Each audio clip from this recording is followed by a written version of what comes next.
லாஸ்டா 21 வரைக்கும் பார்த்தோம். அடுத்து 22 பார்க்க போறோம்.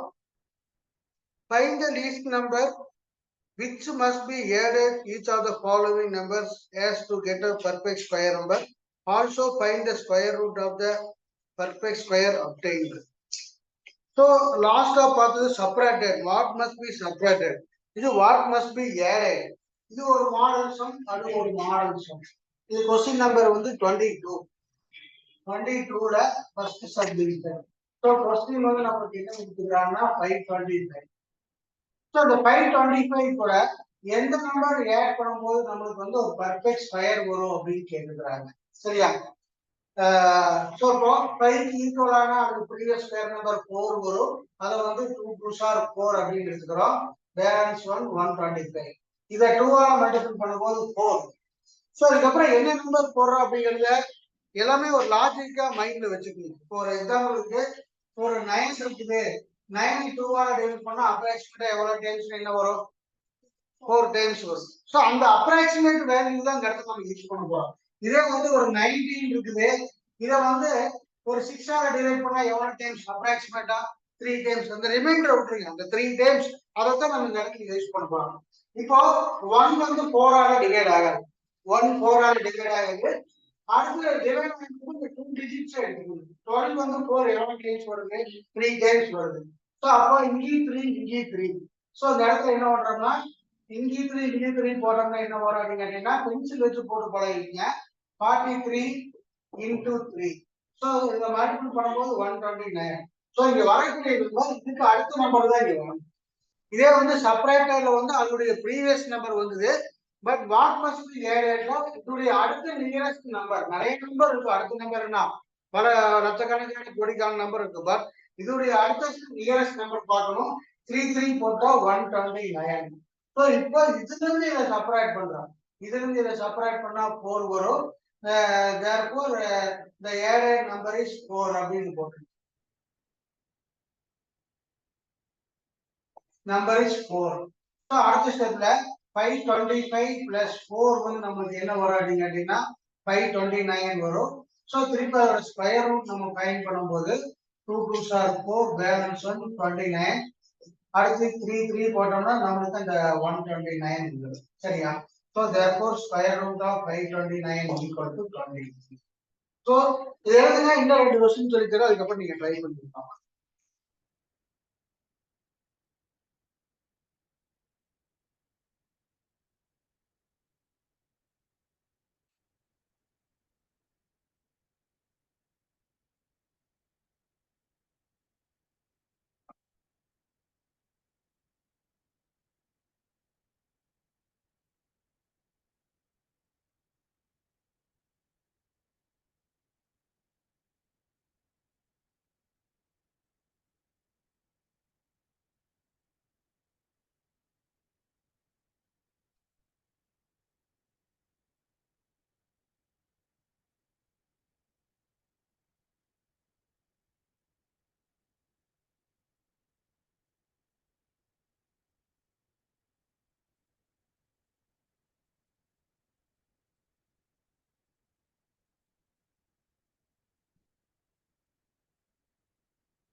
அடுத்தது சரியா செகண்ட் சப்டிவிஷன். செகண்ட் சப்டிவிஷன் வந்து 1750. 1750. சோ அதே மாதிரி என்ன பண்றோம்னா 1750 பார் போட்டு பண்ணுங்க, பார் போடாம பண்ணாதீங்க. இப்ப 17க்கு ஈக்குவலான அல்லது ப்ரீவியஸ் ஸ்கொயர் நம்பர் வந்து 16 வரும். சோ இந்த இடத்துல 4 4s are 16, பேலன்ஸ் வந்து 150. இதை 2ஆல மல்டிபிள் பண்ணும்போது என்ன வரும்? 8 வரும். அச்சா இப்போ இந்த 1 வந்து 8 ஆல டிவைட் ஆகுது. 15 ல 8 எவ்வளவு டைம்ஸ் வரும்? 1 டைம்ஸ் வரும். 15 ல 8 1 டைம்ஸ் வரும். பட் 1 போட்டோம்னா 81. இதோட ப்ரீவியஸ் நம்பர் தான் வருது. அதனால நம்ம 2 போட்டுக்கிறோம். சோ 2 போட்டோம்னா என்னன்னா 2 2s are 4, 2 8s are 16. இதோட அடுத்த நம்பர் வந்துருச்சு. இதுல இருந்து இத செப்பரேட் பண்ணும்போது 14 வருது. சரியா? சோ அதுக்கப்புறம் therefore a number is 14.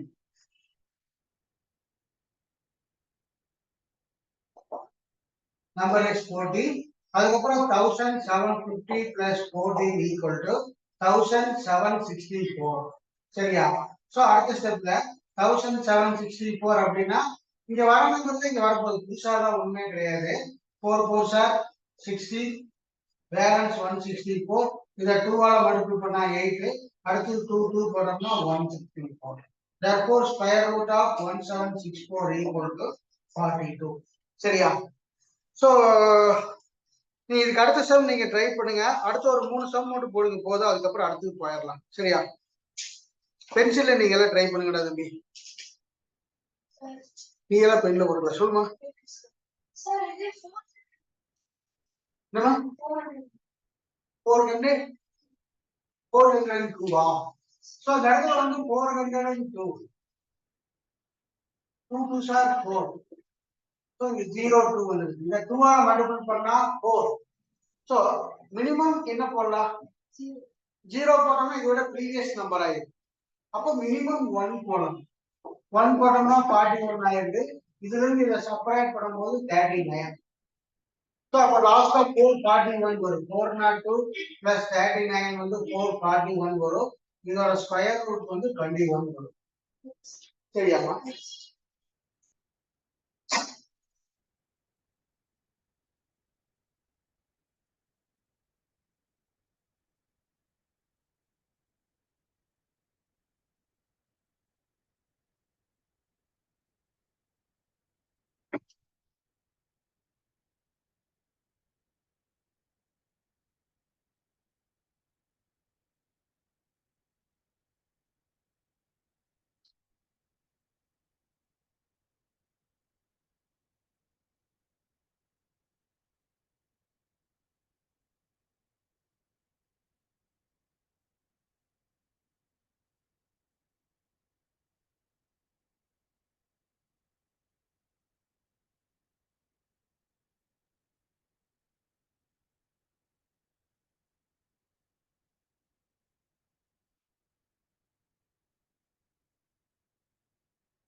தம்பி இப்ப நீங்க படிக்கிறதெல்லாம் வந்து ஸ்கூல்ல வந்து ஒரு அளவுக்கு தான் கேட்பாங்க.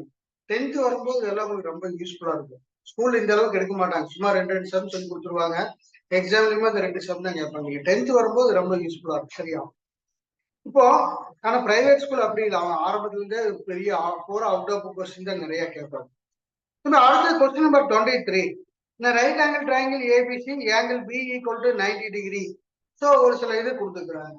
சோ இப்போ நம்ம என்ன பார்க்க போறோம்னா பிதாகரஸ் தியரம் அப்படிங்கறத பார்க்க போறோம். நீங்க ஸ்கூல்ல பைதாகரஸ் தியரம் படிச்சிருப்பீங்க. பிதாகரஸ் பைதாகரஸ் எல்லாம் ஒரே இதுதான். சரியா? சரி. சோ இந்த பிதாகரஸ் தியரத்துல இந்த 90 டிகிரிக்கு ஆப்போசிட் பார்ட் தான் வந்து நம்மளுக்கு என்னன்னா ஹைபாட்னியூஸ் அப்படிம்பாங்க. இது வந்து அதர் 2 சைட்ஸ். சோ இந்த சைடு ஏ, இந்த சைடு பி, இந்த சைடு சியா இருந்ததுன்னா a square plus b square equal to c square. So sum of the squares of two sides is equal to square of third side. Third side நாவே hypotenuse. இதா வந்து இந்த concept. சரியா? சரி. So இந்த right angle triangle அப்படினாவே இந்த 90 டிகிரிக்கு ஆப்போசிட்ல வரும். இப்போ ஃபர்ஸ்ட் क्वेश्चन வந்து என்ன கொடுத்திருக்காங்க அப்படினா எல்லா சம்முக்கும் ஒரு ரஃப் டயகிராம் அப்படியே பென்லயே டிரா பண்ணிக்கங்க. ஏபிசி. ஸோ ஆங்கிள் பி வந்து நமக்கு 93 கொடுத்துருக்காங்க. ஏபி வந்து 6 சென்டிமீட்டர், பிசி வந்து 8 சென்டிமீட்டர். ஸோ ஏசி கேட்டுக்கிறாங்க. ஸோ அதுல வந்து ரெண்டு ஃபார்மேட் தான் வரும்.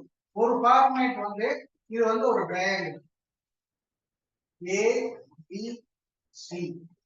ஸோ ஏசி கேட்டாங்கன்னா நம்ம எழுதும் போதே AC square equal to AB square plus BC square. So இப்படி ஸ்டார்ட் பண்ணும்போது என்னன்னா டைரக்டா ஆன்சர் வந்துடும். இன்னொரு மாடல் வந்து அதர் டூ சைட்ஸ் கேட்பாங்க ஏபிசி. ஸோ அதர் டூ சைட்ஸ் கேட்டாங்கன்னா இதை வந்து திருப்பி எழுதணும் AB square plus BC square equal to AB square. அது அப்படியே போக முடியும். சரியா? ஸோ இப்போ ஏசி கேட்டுக்கிறாங்க.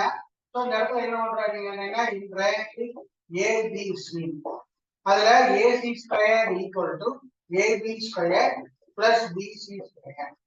ஸோ அடுத்த ஸ்டெப்ல AC square equal to 6 square plus 8 square. So AC square equal to 6 square எவ்வளவு வரும்? இப்படி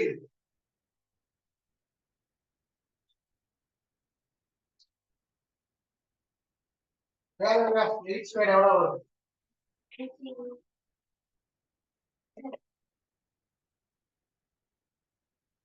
8 8 சார் எவ்வளோ இருக்கு? ஸோ அடுத்த ஸ்டெப்ல AC square equal to 100, AC equal to இந்த இடத்துல ஸ்கொயர் ரூட் ஆஃப் 100 வந்துரும். Square root of 100 10. சரியா? அடுத்த இன்னொரு क्वेश्चन எழுதுங்க, நான் சொல்லி தரேன். இதுக்கப்புறம் நீங்க ட்ரை பண்ணிக்கலாம். டேபிள்ஸ் நல்லா படிச்சுக்கிறாது. டேபிள்ஸ் தெரியல அப்படின் போது பிரச்சனையா இருக்கும்.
அடுத்து செகண்ட் क्वेश्चन பாருங்க.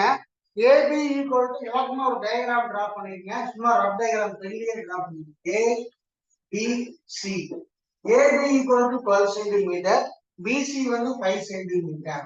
சோ என்ன பண்றாங்கன்னா இந்த ட்ரையாங்கிள் ABC அதுல AC square equal to AB square plus BC square. So அடுத்த ஸ்டெப்ல AC square equal to 12 square plus 5 square. So AC square equal to 144 plus 29. AC square equal to 169. இத AC எழுதும்போது லெஃப்ட்ல ஒரு ஸ்கொயர் ரூட் வரும். இதோட square ரூட்டை find பண்ணீங்க அப்படின்னா 13 வரும். சோ ஸ்கொயர் ரூட் தெரியாதவங்க லாங் டிவிஷன்ல போட்டு ஸ்கொயர் ரூட் ஃபைண்ட் பண்ணிடுங்க. சரியா? சோ இதே மாதிரி அது அடுத்த ஒரு 4 சம்ஸ் இருக்குது. மனமனன்னு முடிக்கப்பா.